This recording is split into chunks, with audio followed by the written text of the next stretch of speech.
Boa noite a todos e a todas. Meu nome é Regina Silva, eu sou psicóloga, biógrafa, coach e consultora de desenvolvimento organizacional. Bem-vindos ao seu terapeuta online. Esse é um encontro para falarmos sobre biografia humana. Eu vou falar durante alguns minutos.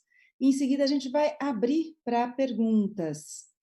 O tempo todo vocês podem fazer perguntas pelo chat e elas serão respondidas assim que eu terminar a explanação. Então, o ser humano tem duas certezas na vida.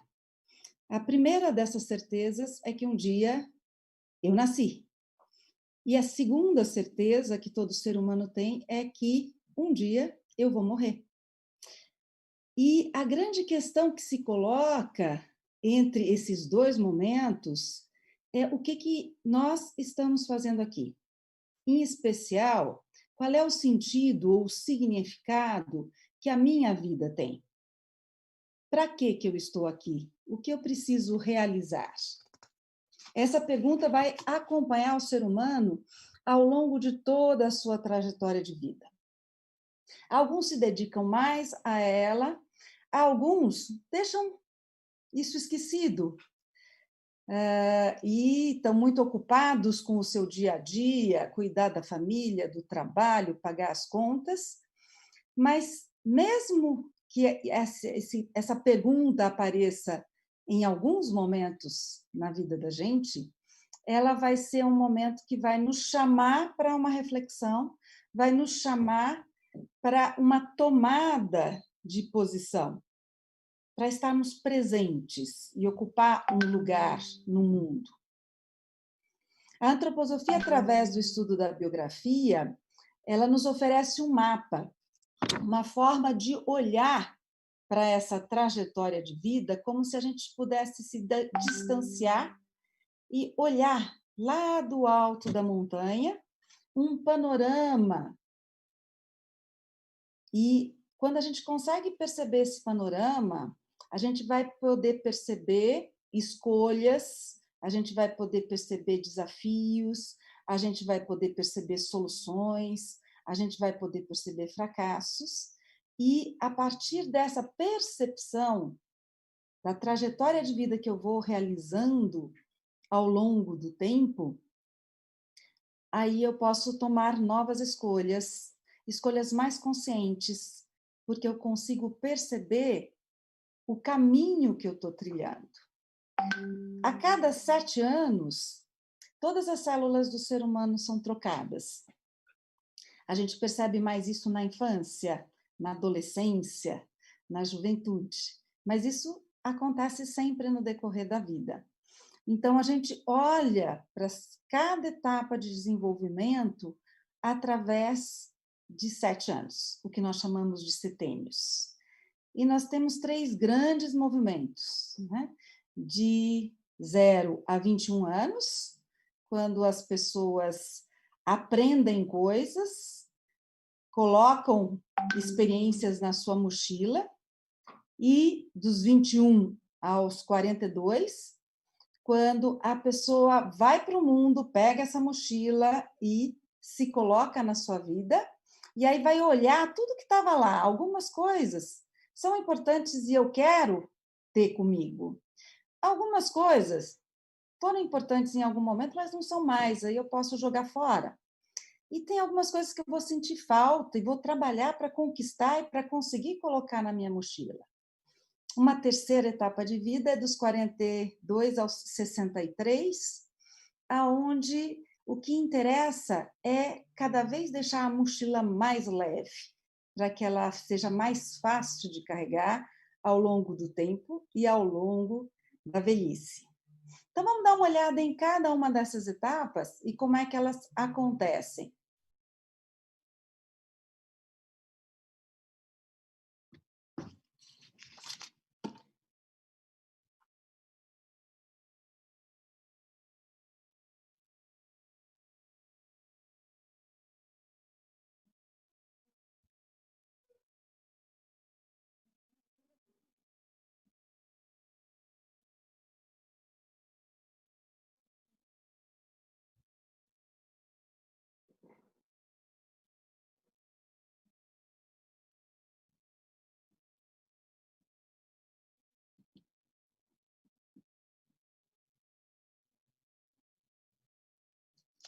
Então, vamos lá, do 0 aos 7 anos. Em que ambiente é esse? É o ambiente da família. Do 0 aos 7 anos, a criança está envolvida pelo calor da família, e é esse calor que vai ser o alimento que vai fazer com que o corpo físico dela vá podendo se desenvolver. A tarefa e o desafio de uma criança entre 0 a 7 anos é aprender a andar, aprender a falar e aprender a pensar. A criança pensa e a criança começa a aprender com os pais através do exemplo. O que os pais fazem, a criança copia. Num primeiro momento, ela copia a forma como os pais falam a respeito dela. Então, nenê vai, nenê quer, cacá faz, cacá sabe, cacá não sabe. E lá por volta dos 3 anos, a criança tem um momento em que ela começa a se referir a ela mesma como uma individualidade. E ela passa a se referir com a palavra eu. Eu vou, eu quero, e junto com o eu quero também surge o eu não quero. O não nessa etapa para a criança do 0 aos 7 anos é uma forma de ela afirmar a sua individualidade, a sua presença e a sua diferença de quem são os pais. A criança precisa de calor, a criança precisa de um ambiente onde ela sinta que ela tem espaço, onde as coisas estejam providas, para que ela possa ter uma percepção de que o mundo é bom. Dos 7 aos 7 anos, a criança vai ter uma experiência de troca de dentes, né? E aos 7 anos, todas as crianças já trocaram de dentes, e essa passagem com a troca dos dentes leva a criança para a segunda etapa, que é dos 7 aos 14 anos. Nessa etapa, a criança está na escola, e com a escola vem a percepção dos ritmos. Tempo de aula, tempo de fazer lição, tempo de descansar ou de brincar, férias, finais de semana, primavera, verão, outono, inverno. E, através da observação da natureza, a criança vai podendo perceber os ritmos, o plantar da semente, a planta crescer, florescer, dar frutos, e observando a natureza, observando o desenvolvimento dos animais, ou às vezes até o nascimento de um irmãozinho, a criança vai formando uma imagem de ordem nesse mundo. Esse mundo é belo, ele tem uma harmonia. Sempre depois do inverno vem a primavera. Sempre depois da noite vem o dia. E algumas certezas vão se consolidando e vão trazendo uma percepção de segurança interna, que permite à criança fortalecer a sua individualidade e se preparar para a próxima etapa, que vem junto com os hormônios, que é a fase da adolescência. Então, durante a adolescência, muitas culturas, sejam os índios, sejam em diversos lugares do mundo, associam essa etapa da adolescência a algum tipo de iniciação religiosa, algum tipo de passagem que sinaliza essa vida adulta que está chegando, né? Na Igreja Católica, a primeira comunhão, na Igreja Judaica, o Bar Mitzvah, e assim, em diversas situações, o jovem faz o seu ritual de passagem para se preparar para a próxima etapa, que é a vida adulta, adolescência. Dos 14 aos 21, ele está buscando se fortalecer. E como é que ele se fortalece? Ele se fortalece através do questionamento, através da busca de respostas. É importante para o jovem saber o que é verdadeiro. E ele vai testar de diferentes maneiras os pais, os professores, para buscar coerência, buscar respostas. E é através da argumentação, do questionamento, que o adolescente vai se fortalecendo na sua percepção do que é certo, do que é errado, do que ele pode fazer e do que ele não pode fazer. Os limites também são importantes aí. O adolescente, ele está numa situação onde os amigos passam a ser mais importantes do que a família, e ele vai buscar a sua turma, o seu grupo. E é através desse relacionamento com os outros que ele vai poder se desenvolver. Como é que a gente pode olhar o relacionamento ao longo de cada uma dessas etapas? Do 0 ao 7, a criança está muito centrada nela mesma. Então, é o momento do eu. As coisas giram em torno da percepção que a criança tem de si própria. Do 7 aos 14, ela começa a incluir o outro. E aí, aquilo que era uma percepção eu, passa a ser uma percepção eu-tu. E aí, essa percepção vem de precisar negociar, né?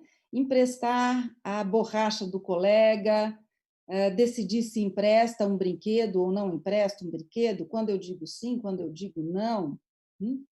E aí essa percepção dual, de 7 a 14, aliás, ela vai acontecer na percepção dos grupos ou de meninas ou de meninos, né? E aí na adolescência a gente vai mesclar esses grupos. O despertar da sexualidade começa a trazer uma noção de que, opa, existe um nós, e eu quero me relacionar. Esse relacionamento do grupo vai amadurecendo até um relacionamento de par, um relacionamento de homem e mulher, que vai se amadurecer até os 21 anos. Por volta dos 21 anos, a gente tem um novo nascimento. Se antes estávamos protegidos pela família, depois pela escola, depois pela turma de amigos, aos 21 anos o jovem quer ir para o mundo e quer fazer isso sozinho. Os amigos já não são mais tão importantes, o jovem quer um trabalho, o jovem quer explorar o mundo, ele precisa descobrir o seu lugar. E descobrir o seu lugar significa fazer experiências.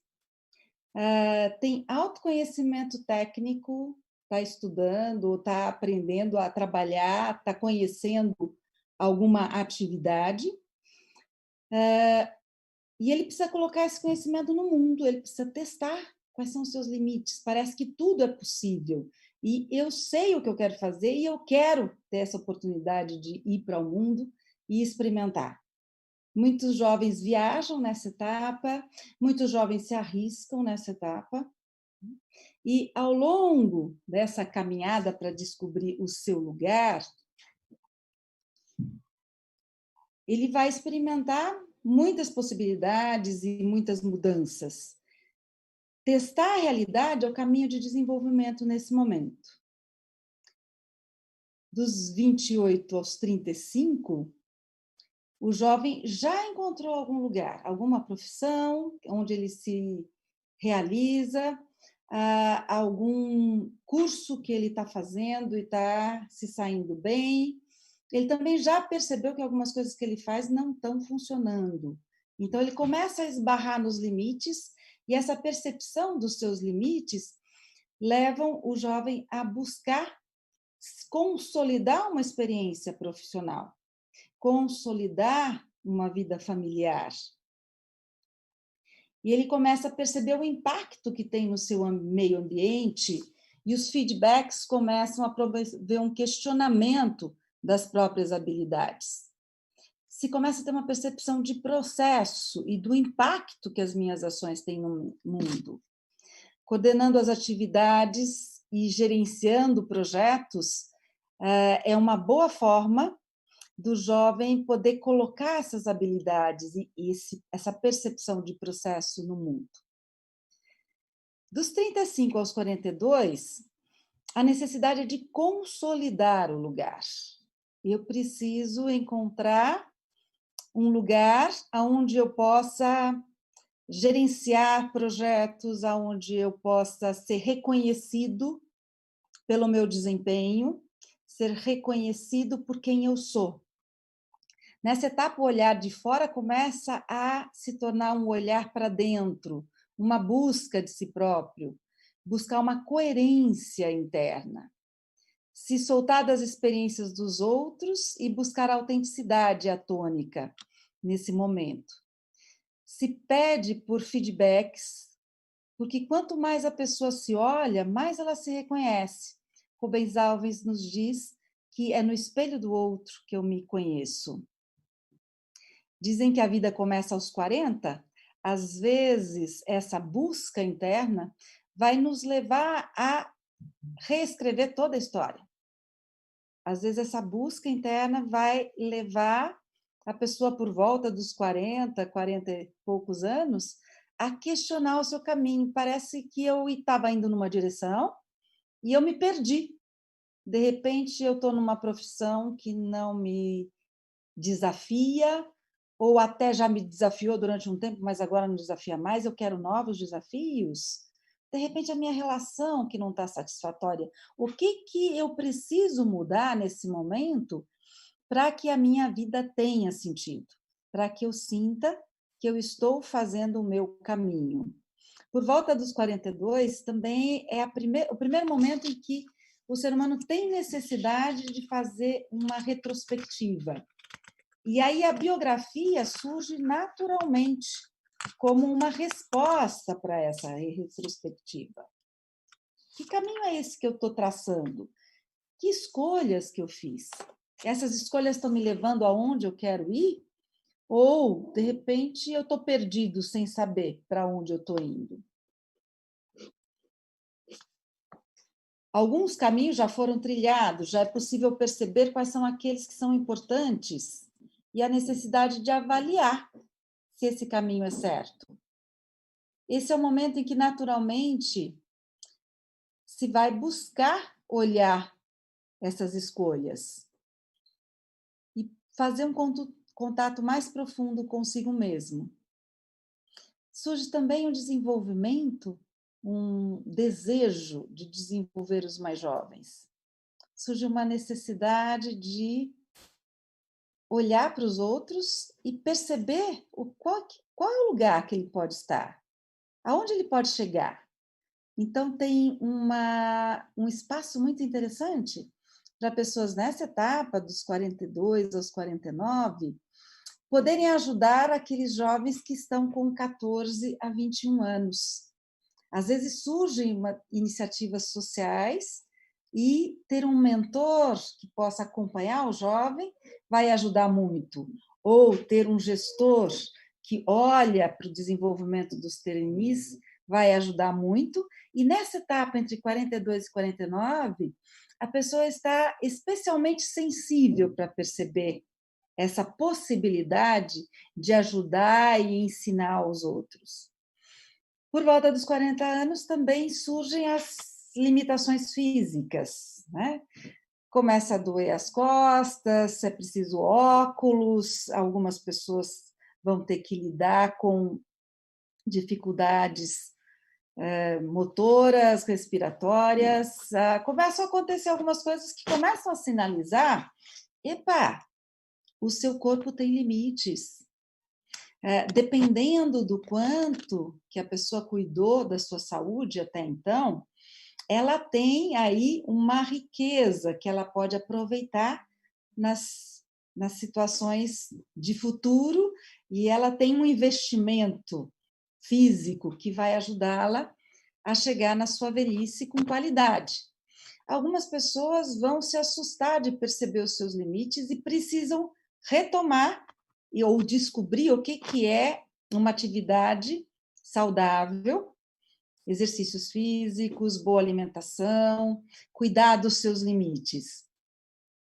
A partir dos 40, a vida orgânica começa a ter um declínio. Por outro lado, a partir dos 40, a vida emocional, espiritual, quando bem cuidada, ela vai abrir novas possibilidades. Então, uma das questões nessa etapa é uma escolha entre o ter e o ser.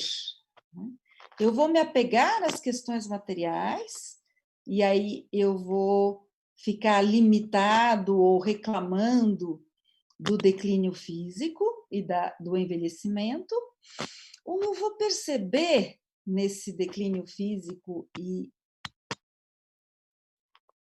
no envelhecimento uma oportunidade de desenvolvimento do que é mais sutil, do que é emocional, do que é psicológico e do que é espiritual.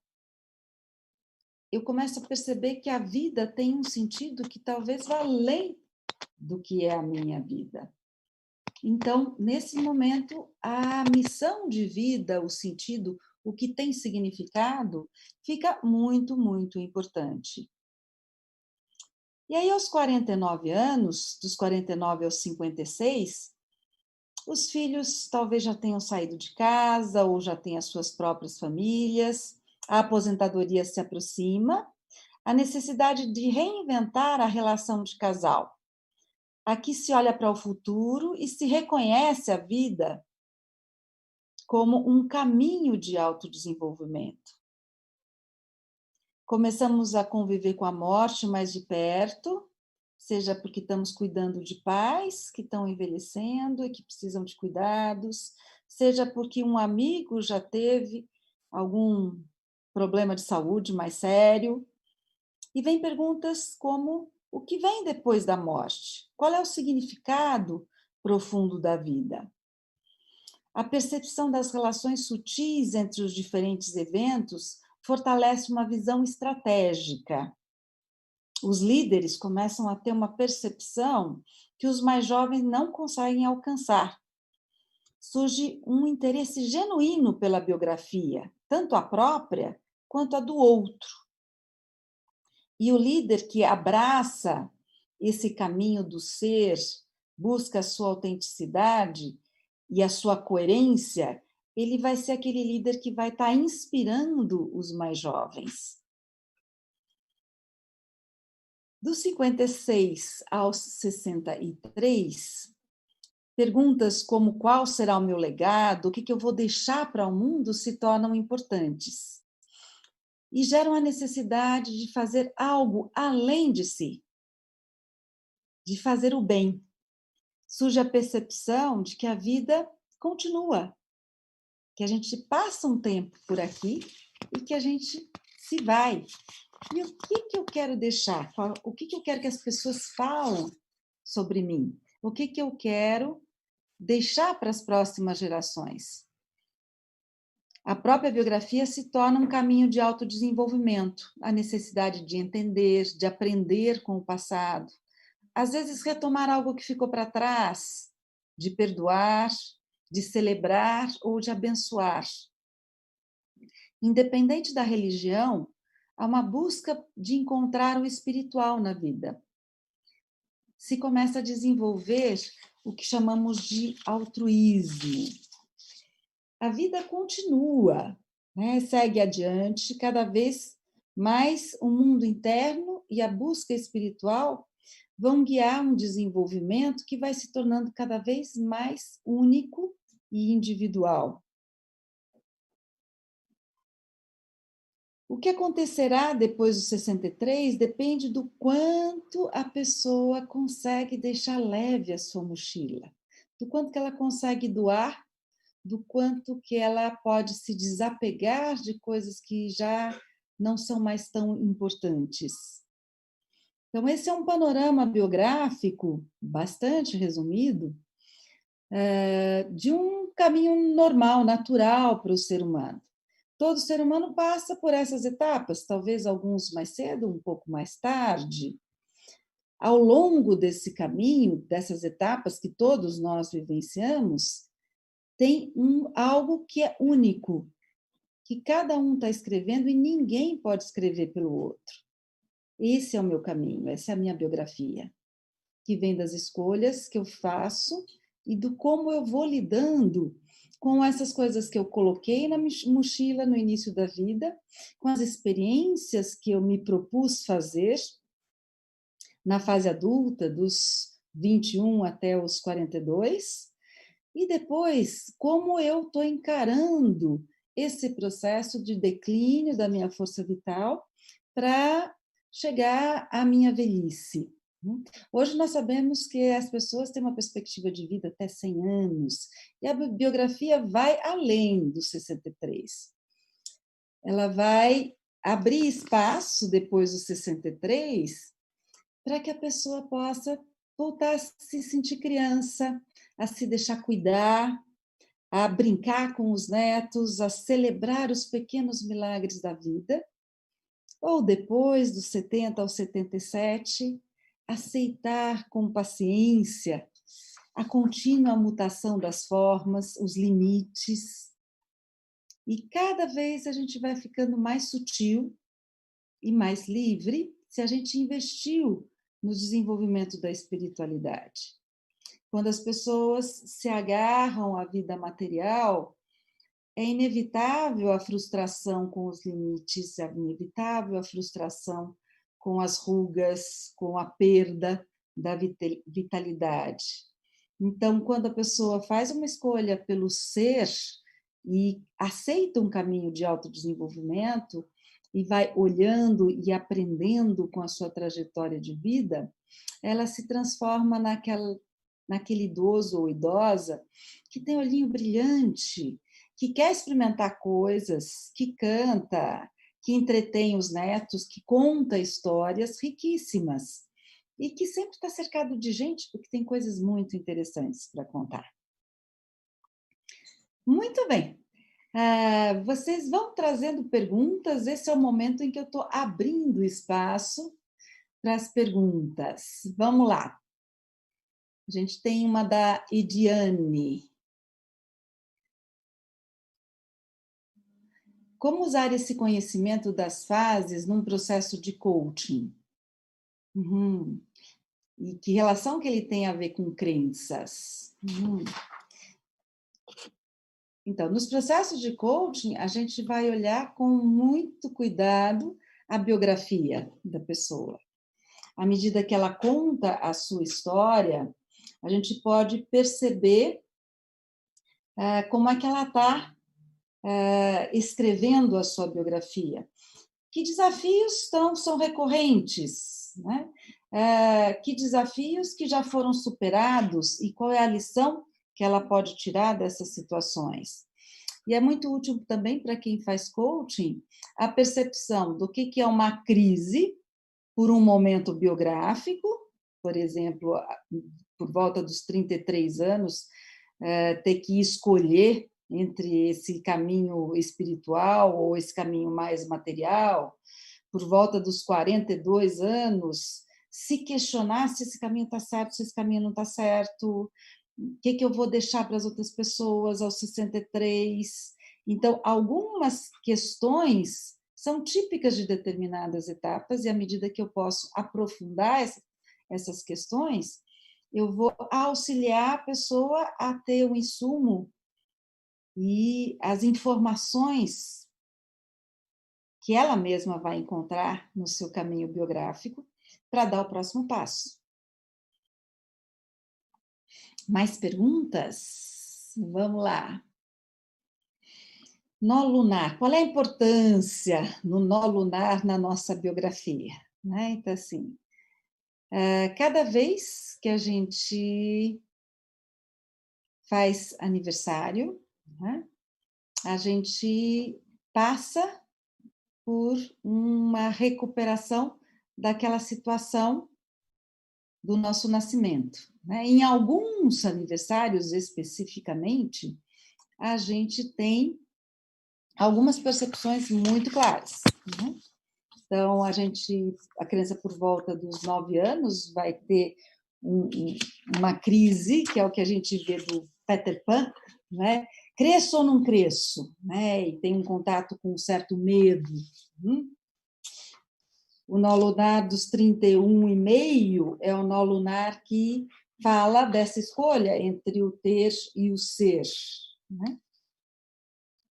Depois, o terceiro nó lunar acontece por volta dos 55 anos, que é a questão do que eu quero preparar para a minha velhice. Né?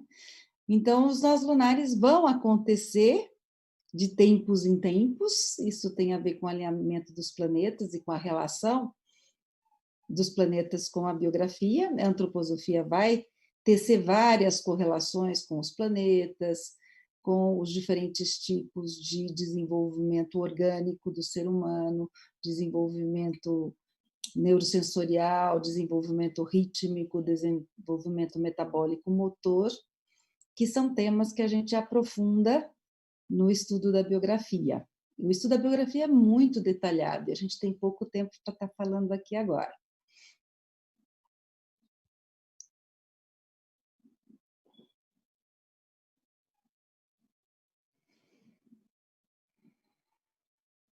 Quais os passos para a realização da biografia? O Sérgio Cabaleiro está perguntando, né? Então, a biografia ela vai acontecer sem que eu faça força para que ela aconteça, né? Ela está existindo. O passo que a gente pode dar é de ter consciência dela, poder observar o caminho e as escolhas que a gente vai fazendo, observar que momento biográfico é esse e poder estar presente naquele momento. Essa é a melhor coisa que a gente pode fazer.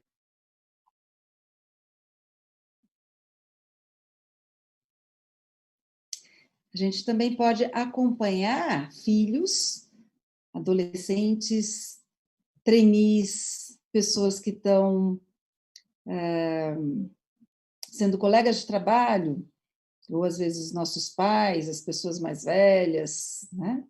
E conversar sobre essa trajetória de vida, conhecer qual é o desafio, a necessidade de cada uma dessas etapas, nos ajuda a compreender o outro. Então, trabalhando com pessoas que estão se preparando para a aposentadoria, às vezes a gente tem encontrado uma descoberta de, opa, agora eu entendo por que meu filho está fazendo isso. Porque começou a entender qual é a relação daquele momento com a questão que a pessoa está trazendo. Paulo está perguntando como as circunstâncias da vida podem interferir nesses ciclos. Morte de alguém querido, grande amor, pandemia, guerra. Então, quando a gente nasce num contexto socioeconômico, cultural. A gente nasce numa determinada família, num local.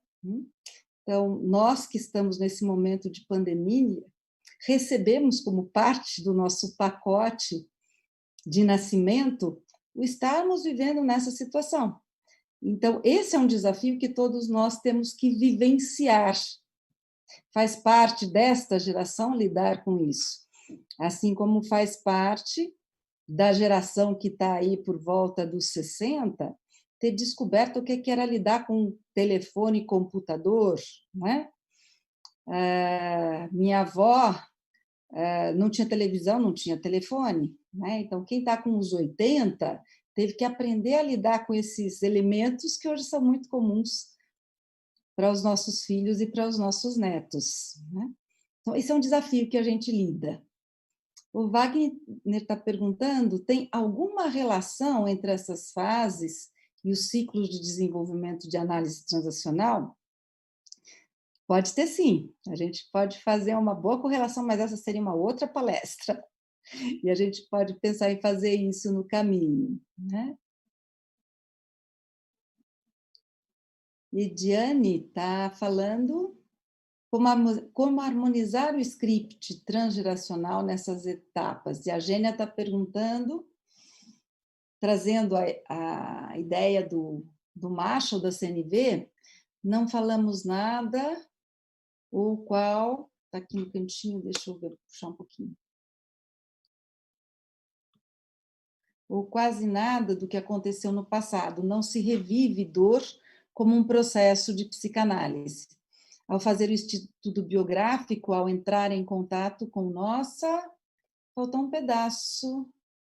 Gênia, depois você escreve, mas assim, na biografia tudo é rico. A gente pode falar de crises, mas a gente não está fazendo como na psicanálise, a gente faz um caminho de encontrar qual é o problema. No estudo biográfico, o que importa é qual é a questão que a pessoa está trazendo. E as questões podem ser as mais diversas. Como eu posso ser feliz? Como eu posso me relacionar melhor na minha relação de par? Como eu posso ocupar o meu lugar como líder na empresa? Como eu vou me preparar para a minha aposentadoria? Todas as perguntas são válidas. O interessante da biografia é que não tem um certo ou errado.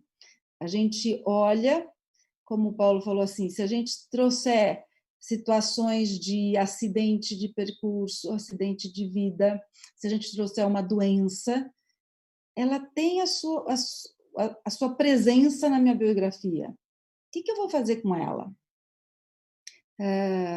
Algumas pessoas têm uma deficiência física e param e ficam limitadas por essa deficiência. Outras pessoas, diante da mesma situação de deficiência física, seguem o seu caminho, ultrapassam as dificuldades e conquistam o seu espaço. Então, aí está a riqueza de um eu que está presente e que se coloca no mundo a partir da sua vontade.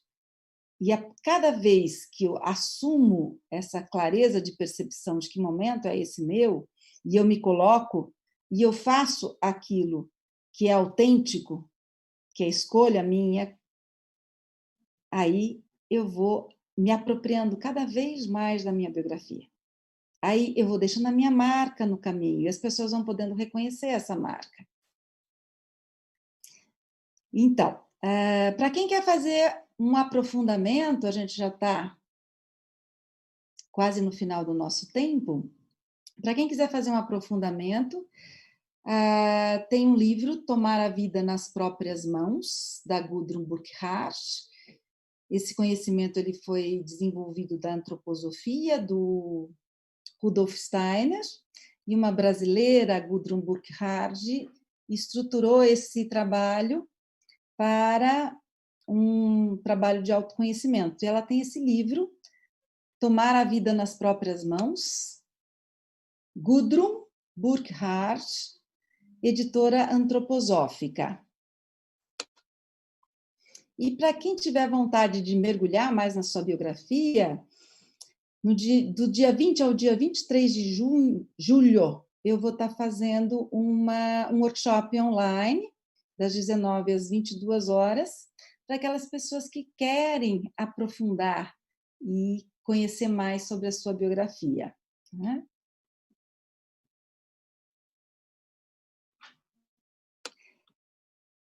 Eu vou estar no seu terapeuta online, vocês podem me achar, encontrar. No e-mail, vocês podem conversar comigo. Para se inscrever para o workshop Aprendendo com a Própria Vida, vocês podem mandar o WhatsApp. O meu contato é 11 991 11 7136.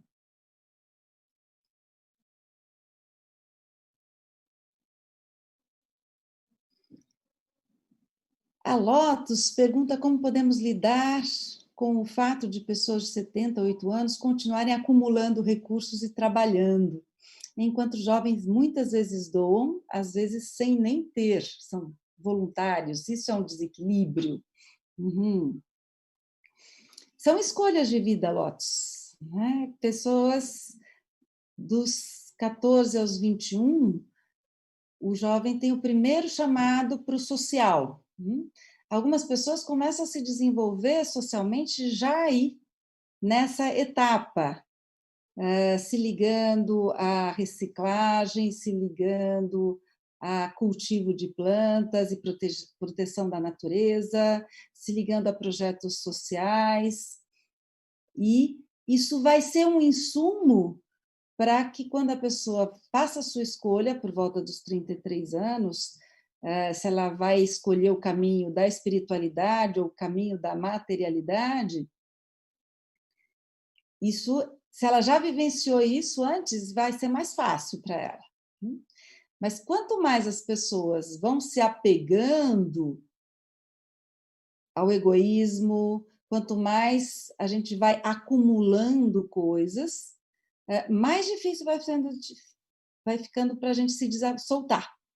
Então, a gente vai encontrar algumas pessoas em qualquer faixa de idade que estão pensando só nelas próprias, que estão acumulando coisas e que não se dão conta do impacto social das suas ações.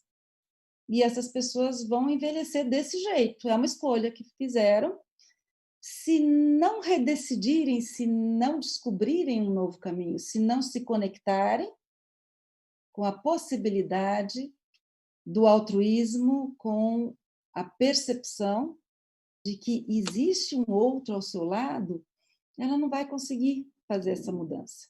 Os nós lunares podem ajudar aí, porque nesse momento, de alguma forma, a gente sente um chamado para ser mais humano, um chamado para aquilo que eu tenho de missão de vida e um chamado para o meu lugar na humanidade, que é um lugar social. Estamos todos ligados numa teia inescapável de mutualidade. O que eu faço naturalmente afeta o que você faz, e o que você faz naturalmente afeta o que eu faço.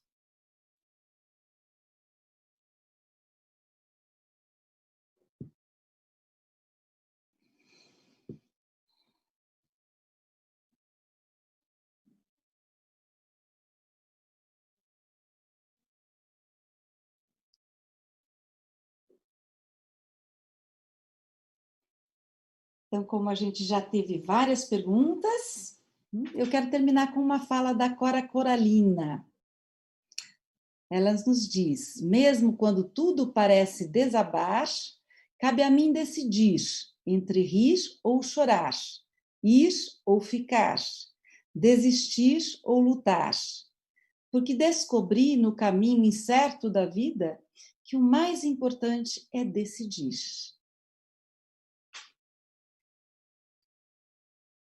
Então, fiquem à vontade para entrar no seu terapeuta online, para me escreverem, fazerem perguntas. Espero que vocês possam ter aproveitado desses momentos que a gente teve, que vocês se interessem pela sua história e pela sua biografia, e que a gente possa se encontrar por aí no futuro. Boa noite a todos.